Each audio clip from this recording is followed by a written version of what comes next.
कभी सोचा है कि इसरो की ज्यादातर रॉकेट्स श्रीहरिकोटा से ही क्यों लॉन्च होते हैं?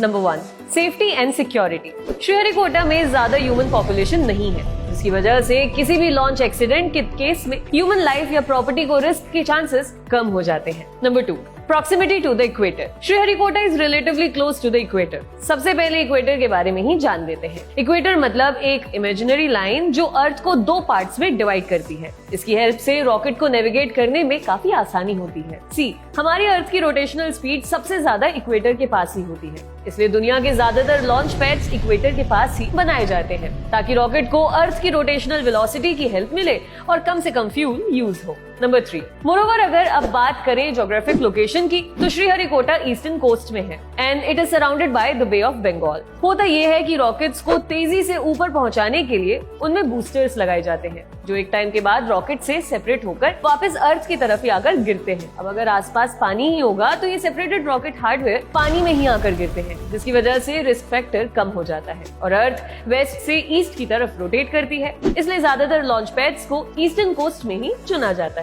मतलब श्रीहरिकोटा में लॉन्चिंग, ट्रैकिंग और मिशंस को सपोर्ट करने के लिए काफी बढ़िया इंफ्रास्ट्रक्चर है। साथ साथ इस जगह का वेदर भी ज्यादातर फेवरेबल ही होता है, इसलिए इसरो अपने ज्यादातर रॉकेट्स को श्रीहरिकोटा से ही लॉन्च करता है। That's the gist. See you in the next one.